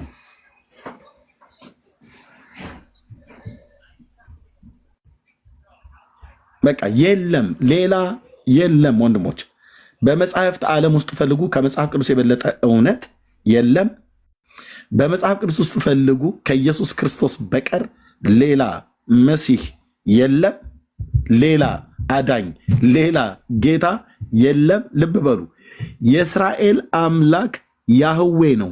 ከድንግሊቱ ማኅፀን ሰው ሆኖ የተጸነሰው፣ ሰው ሆኖ የተወለደው፣ ለበደል ኃጢአታችን በመስቀል ላይ የሞተ፣ ሰማያትንና ምድርን በውስጡ ያሉትን ፍጥረታት ካለመኖር ወደ መኖር ያመጣ፣ በመለኮቱ ከአብ የማያንስ የማይበልጥ የማይቀድም የማይተናንስ ማለት ነው። ከመንፈስ ቅዱስ የማይበልጥ የማያንስ የማይቀዳደም ማለት ነው። ቅድመ ዓለም የነበረ እኔና እናንተ ለማዳን ቤተልሔም ይሁዳ ምድር የዛሬ 2000 ዓመት አንዲት እስራኤላዊት ወጣት ልጃገረድ ጸንሳው የተወለደው እሱ ብቻና ብቻ ነው። አዳ ሌላ ፈልግ፣ በብርሃን አስስ፣ የፈለከውን መጽሐፍ አምጣ፣ የፈለከው የምታወራው እውነት ቢኖር ከዚህ እውነት ውጪ ሌላ እውነት የለም። ከዚህ ጌታ በቀር ሌላ ጌታ የለም። ከዚህ አዳኝ በቀር ሌላ አዳኝ የለም። በቅዱሳን ነቢያት፣ በቅዱሳት ሐዋርያት የተሰበከ ኢቭን በቅዱሳን መላእክት ሁሉ ጭምር ሳይቀር የተሰበከ እውነት ይሄ ነው። መላእክት ሁሉ ጭምር በዚህ ስብከት ውስጥ ገብተው ሰብከዋል። የመልአኩ የቅዱስ ገብርኤል ንግግር ይሄ ነበረ። መድኃኒት የምስራች እንነግራችኋለን እኮ ነው ያለው። የምስራች ማለት ምን ማለት? ወንጌል ማለት ነው። መድኃኒት ክርስቶስ ጌታ በዳዊት ከተማ በቤተልሔም ተወልዷል እና አትፍሩ።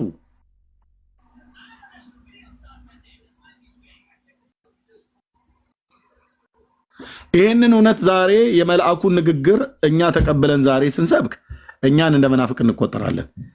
መላእክት ያልሰበኩትን በመጽሐፍ የማይታወቅ የሐዋርያትም የነቢያትም ምስክርነት የሌለውን ይቅርታ አድርጉልኝ ለዚህ ቋንቋ አርቲ ቡርቲ የሆነ ወሬ ሲያወሩ እነሱ እውነተኛ ሰባኪ መስለው ይታያሉ። ማንም ይሯሯጥ አልኳችሁ። አምላካችን እግዚአብሔር በአንድነት በሶስትነት ቅድመ ዓለም የነበረ ያለም ለዘላለም ሁሉ አሳልፎ የሚኖር ከሱ በቀር አምላክ በሰማይ በምድር የለም። አሉ የሚባሉ በሙሉ ውሸታሞች ናቸው። በሙሉ አይ ኤርሚያስ እንደው አሁንስ አበዛው ምናምን ነገር ብሎ ይሄንን ምንድነው አናበባብልም። ከአብና ከወልድ ከመንፈስ ቅዱስ አንድ አምላክ በቀር ሌላ አምላክ የለም። ከእንጨት የቀረጿቸው፣ ቫርኒሽ የቀቧቸው፣ በጭንቅላታቸው የሚሸከሟቸው፣ በእስያ ክፍለ ሀገር ውስጥ የሚመለኩ የሚባሉ በአውሮፓ፣ በካናዳ፣ በአውስትራሊያ፣ በአሜሪካ፣ በየትኛውም በላቲኑም ኖርዙም በሳውዙም ላይ ማለት ነው፣ በባህር ደሴቶች የትኛውም በአውስትራሊያ ዋቴቨር የትኛውም ቦታ ላይ ጠራ የሚጠሩ ስም ያላቸው አማልክቶች ሁሉ በሙሉ በያዕቆብ አምላክ ፊት ብናኝ ናቸው። ብናኝ የያዕቆብ አምላክ የኔ እናንተ ንጉሥና አዳኝ ኢየሱስ ክርስቶስ ነው። እሱ ማለት ያህዌ ነው።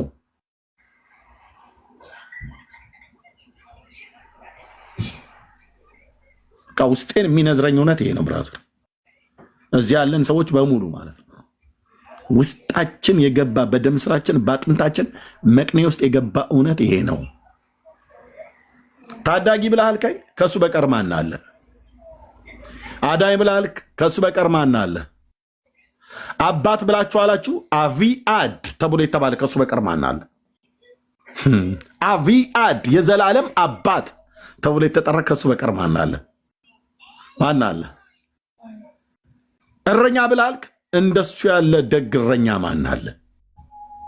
ብርቱ እረኛ ከእረኝነቱ ከጥበቃው ስር የተቀመጡትን አውሬ አይበላቸው አይነጥቃቸውም፣ ከኔም ከአባቴም እጅ ማንም አይነጥቃቸውም ብሎ ያለ ከሰጠኝ በቀር ከአንዱ በቀር ማንንም። ያም ራሱ የጠፋው የአስቆሮቱ ይሁዳ በራሱ መንገድ ሄዶ ነው የጠፋው። የሰጠኝን ጠብቃቸዋለሁ በስምህም ጠብቃቸው ነው ያለው። አንድ አላጠፋም ከጥፋት ልጅ በቀር አንድ። እሱ ጋር መጥቶ መጥፋት የለም። ኢየሱስ የእግዚአብሔር ልጅ ለዘላለም ስም ይባረክ። በሱ ጥበቃ ውስጥ ኢየሱስ ጋር መጥቼ ኢየሱስን ታምኜ ጠፋው ብሎ ሊል እሱም ብሌም ሊያደርገው የሚችል ማንም የለም። ይሁዳም ራሱ የጠፋው በገዛ ጎዳናው የራሱን መንገድ መርጦ ሄዶ ነው። ማንንም አላጠፋም፣ ማንንም አያጠፋም፣ ማንንም አላጠፋም፣ ማንንም አያጠፋም። ወደ እርሱ የተከማቹ ወደ እርሱ የተሰበሰቡ ይድናሉ እንጂ አይጠፉ። ብርቱ አምባ ነው። ለዘላለም ስምህ ይባረክ የኔ አባት፣ ለዘላለም ስምህ ይባረክ፣ ለዘላለም ስምህ ይባረክ። የትኛውም ትውልድ ፊት ብንናገርለት ብንመሰክርለት የማናፍርበት ያላሳፈረን በዚህ ጥቂቷ ዘመኔ ወንድሞቼ እዚህ ያሉ አባቶች ኦኬ መርጌታ እማቀው ከዛሬ 26 ዓመት አካባቢ ላይ ነው። የዛሬ 25 ዓመት ምናምን አካባቢ እነዚህ ሁለት ቆሞሶች እዚህ የምናውቃቸው እዚህ ሶሻል ሚዲያ ላይ ከመጣው በኋላ ነው። እግዚአብሔር ጀግና ልጆች አሉት። ክብራችን ስልጣናችን ብለው ቢሉ ከጳጳስ ቀጥሎ ስልጣን ያላቸው ሰዎች ናቸው። አንድ ደረጃ ነው የቀራቸው ወደ ሊቀ ጳጳስ ሊሄዱ ማለት ነው። ዝም ብሎ ተራ እንቶ ፈንቶ ነገር የሚያወሩ አይደሉም። መርጌታ ብላችሁ ብትሉ በእድሜውም በእውቀቱም አንቱ የተባለለት ኢየሱስ ግን ሲነካው አየ አስማቱንም እውቀቱንም ትኑን ሁሉንም ነገር አሽቀንጥሮ ጥሎ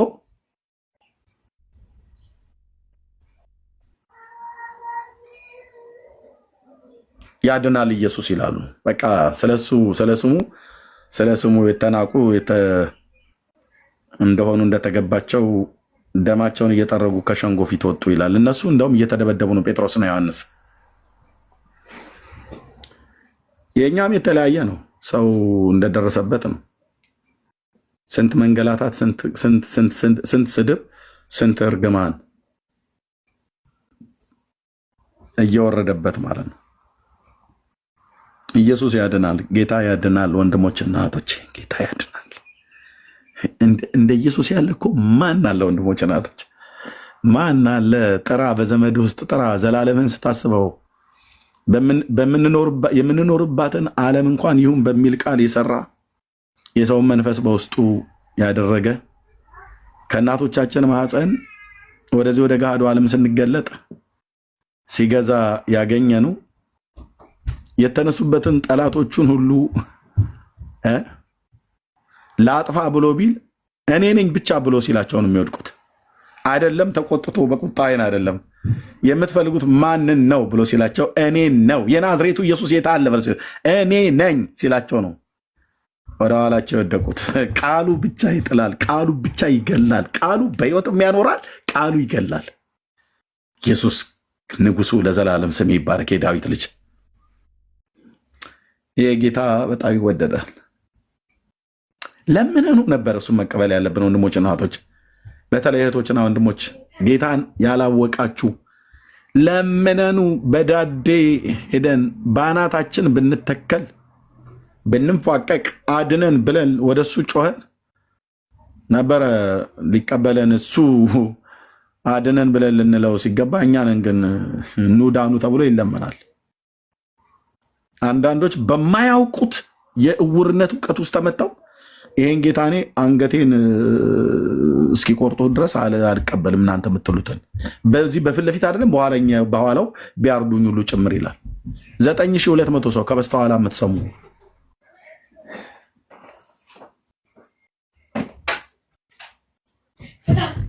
ኢየሱስ የእግዚአብሔር ልጅ ያድናል፣ ያድናል፣ ያድናል፣ ያድናል።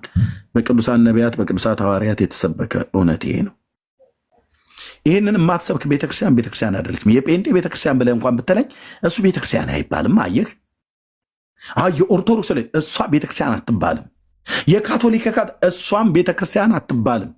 ቤተክርስቲያን ራሷን ክርስቶስን ስትሰብክ ነው። ቤተክርስቲያን መሰረቷን ክርስቶስን ስትሰብክ ነው። ቤተክርስቲያን የማዕዘኗን ድንጋይ ክርስቶስን ስትሰብከው ነው ቤተክርስቲያን የምትባለው። ቤተክርስቲያን አዳኙን ትታ፣ ንጉሱን ትታ፣ ሙሽራዋን ትታ፣ ታዳጊዋን ትታ፣ አምላኳን ትታ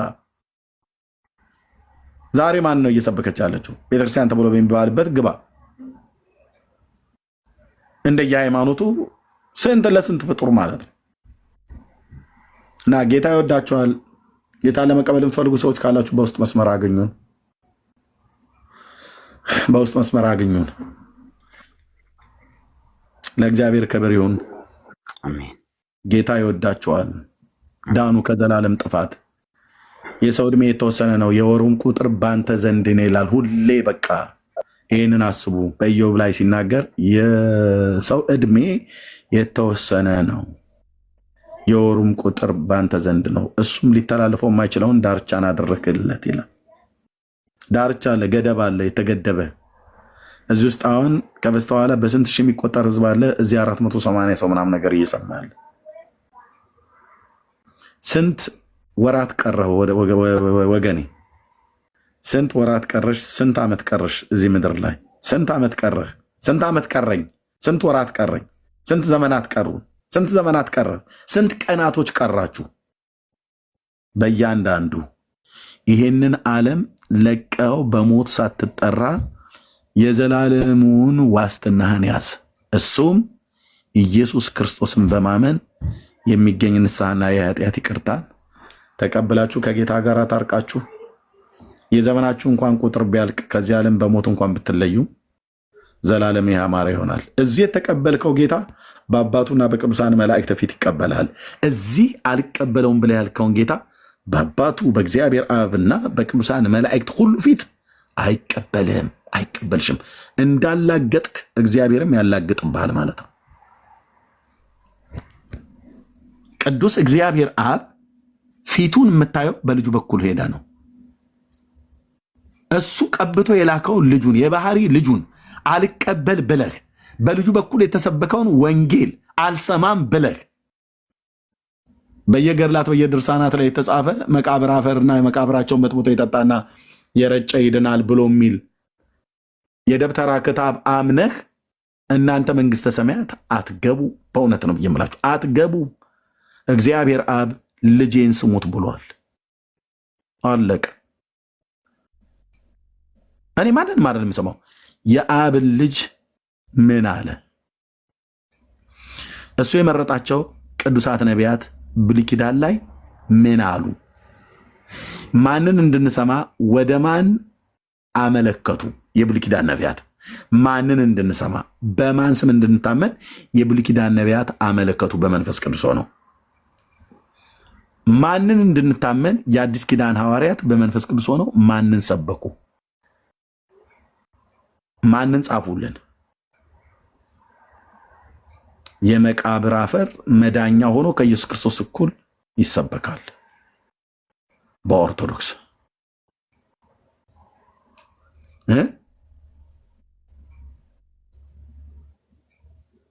ምን አልኳችሁ? የመዳኛ መንገድ ተብሎ የመቃብር አፈርና መቃብር ይሰበካል። መቃብር ይሰበካል። ቀን ማጭን መቃብር፣ የሰው መቃብር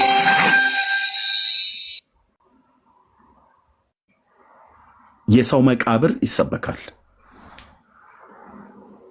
መቃብሯን የሳመ የተሳለመ እየተባለ 22 ትውልድህ 25 ትውልድህ ስንት ትውልድ ማለት ነው።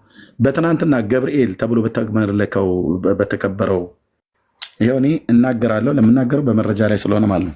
የውሸት የትርክት በዓል በዛን ቀን ስንት ሰዎች ናቸው? ትናንት ነው የምለው በኦርቶዶክስ ያው ዛሬ ማለት ነው። እኔ ጋር ቀኑ አንድ ቀን ቀደም ስለሚል ማለት ነው። እስቲ ይህንን ይህ ሰው የሚለውን ስሙት። ከቤተክርስቲያኒቱ መጽሐፍት ላይ ነው የሚናገረው። ጆኒ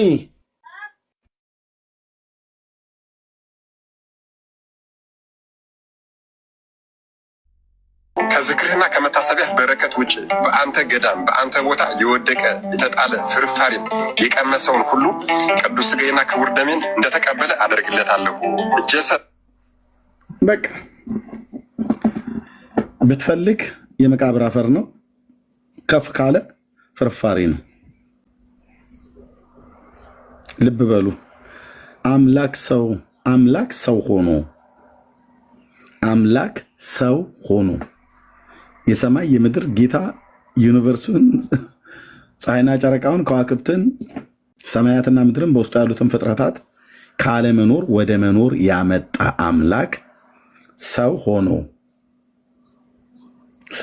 ከድንግሊቱ ተወልዶ አስተምሮ ወደ እኔኑ ብሎ ጥሪ አድርጎ የአባቱን የእግዚአብሔር አብን የራሱንም በራሱን ፍቃድ በአባቱን ፍቃድ ስለመጣ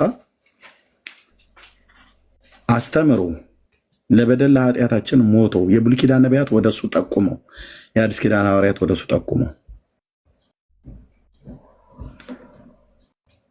ፍርፋሪ ስትበላ ትጸድቃለህ፣ 22 ትውልድህ 52 ትውልድህ ይድናል ብላ የምታስተምር ቤተክርስቲያን እነኚህ ሰው ይሁኑ። አቡነ ደንቆሮ የሚባለው አይነት ሰውዬ ነው የሚመስለው ፎቶ መጽሐፉ ስላለኝ አቡነ ደንቆሮ የሚባሉ በስራ ስላሉ ማለት ነው። ሰው ይሁኑ ምን ይሁኑ የማይታወቅ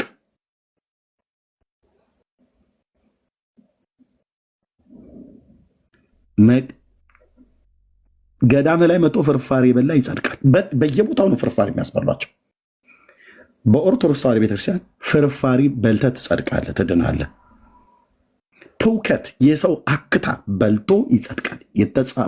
የተጻፈ ሪትን የሆነ አተላ ልሰህ ትጸድቃለህ፣ ትድናለህ። የዘላለም ሕይወት ማለት ነው። ጭስ ነክቶ ትድናለህ።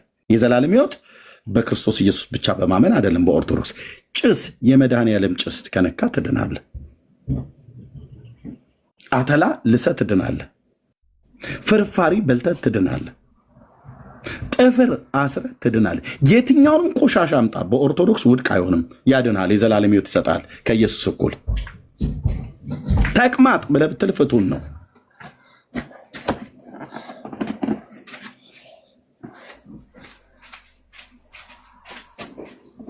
እችን ቤተክርስቲያን አውሬው ነው የተበቀላት። በቃ ዘንዶ ቤቱ ነው የሰራባት በቤተክርስቲያኒቱ ላይ። በምን በስተት ትምህርት ገብቶ እንደፈለጋቸው አንድ ቀን አገልጋዮቹ ጉዳያቸው አይደለም። እዚህ ቆሞሶች አሉ፣ መርጌቶች አሉ። 2 ቆሞሶች አሉ፣ 1 መርጌት አለ። እኔም የቤተክርስቲያኒቱ አገልጋይ ስለሆንኩ 4 ሰዎች አለን እዚህ። አንዱም አገልጋይ ግድ አይሰጠውም። ምንመኑ ኖረ ሞተ ጉዳይ አይደለም። ለዘላለም ጥንግድ ብለህ ከፊታቸው በጣም አንድ ጳጳስ ላንተ ዞር ብሎ የሚያስብልህ አንድ ቆሞስ ካሉ እንደው እግዚአብሔርን የሚፈሩ ሁሉንም እንደዛ ባልጨፈልቅም እንኳን ጥቂቶች ካልሆኑ በስተቀር ሌላው ገንዘባቸው አይጉዳል፣ ስልጣናቸው አይነካ፣ ጉዳያቸው አይደለም። ለዚህ ነው የማይመጡት። ሲጠየቁ ቤት ውስጥም ሲጠየቁ ያስወጡሃል፣ እዚህም ሲጠየቁ አይመጡም። ይወስዷል። ሄደ እዛኛው ላይ ፍርፋሪ ከበላ እዚኛው ላይ ደግሞ የመቃብር አፈር አምጣ ይልሃል። ሌላኛው ጋር ደግሞ የጻድቁ ፂም ነው ብሎ የዛፍ ሽምጣጭ እንጨት የእንጨት ሽበት የተባለውን እሱን አጭሰው ከጎማ ጋር ምናምን ነገር አድርገህ እንደዚህ ብታደርገው ከቅዱሳኑ በረከት ሱታፌ ትሳተፋለህ እያሉ ማለት ነው። ኢየሱስስ የለም፣ አታገኘውም። እዛ ቤት ኢየሱስ ክርስቶስን አታገኘውም። ለምን? አይሰበክም። አለመሰበኩን ብፁዕነታቸው ብፁዕ አቡነ ማርቆስ ናቸው የተናገሩት። የቤተክርስቲያኒቱ ስብከተ ወንጌል ኃላፊ አትፍሩ፣ ሊቃውንትን ጠርቶ አትፍሩ ይባላል። ሊቃውንቱ ማንን ነው የሚፈሩት? በኦርቶዶክስ ቤተክርስቲያን ሊቃውንት እንዴት አትፍሩ ተብሎ ይባላሉ? እኔ አሁን በቤተክርስቲያኒቱ ማዕረግ በነበረኝ ስልጣን ዲያቆን ስለነበርኩ ከቆሞስ አባ ጳውሎስ ከነ ቆሞስ አባ ፋሬስ ከነ መርጌታ በስልጣን አንሳለሁ። እንዴት ነው አሁን ቆሞሶቹን እዚህ ከጳጳስ በታች ስልጣን ያላቸውን ሰዎች አትፍሩ እንዴት ብዬ እላቸዋለሁ? እንዴት እላቸው? እነሱ ናቸው እንደውም ልጄ አትፍራ ብለው እኔን ሊመክሩ ይገባል። ሊቃውንት ተጠርተው እንዴት አትፍሩ ይባላል? ወንጌል ለመስበክ አትፍሩ። ቤቱ የሚያስፈራ ቤት ስለሆነ ነው። ቤቱ ኦርቶዶክስ የሚያስፈራ ቤት ስለሆነ ነው። ማን የተናገረው? እኛ ብንናገር አልሰማም አይደል? ብፁዕ አቡነ ገብርኤል ምንድን ነው ያሉት? ቤቱ ገፊ ነው ነው ያሉት። የትኛው ቤት? የኦርቶዶክስ ቤት። ማንን ስትሰብክ? ኢየሱስን ከሰበክ ወንጌል ከሰበክ ትገፋለች። አትጠራጠሩ። ሲደርስብህ ታየዋለህ። ትገፋለች፣ ታባራለች፣ ወጣ ትላለች፣ ታባራለች። ስለዚህ መቃብርን አፈር እንድትማፀን ያደርጓል። ታኅሳስ 19 ብሎ ታኅሳስ 19 እዚህ ላላችሁ ሰዎች ሪከርድ አድርጋችሁ ቅድምም አደረሳችሁታል። የውሸት በዓል ነው ብዬ ስል በመረጃ ነው። ቢያንስ 5 እና 6 መጽሐፍቶቿን እዚህ ጋር ቆልዬ ማለት ነው። እነዚህ ሁሉ ጭምር የሚናገሩት የውሸት በዓል መሆኑን ይናገራሉ።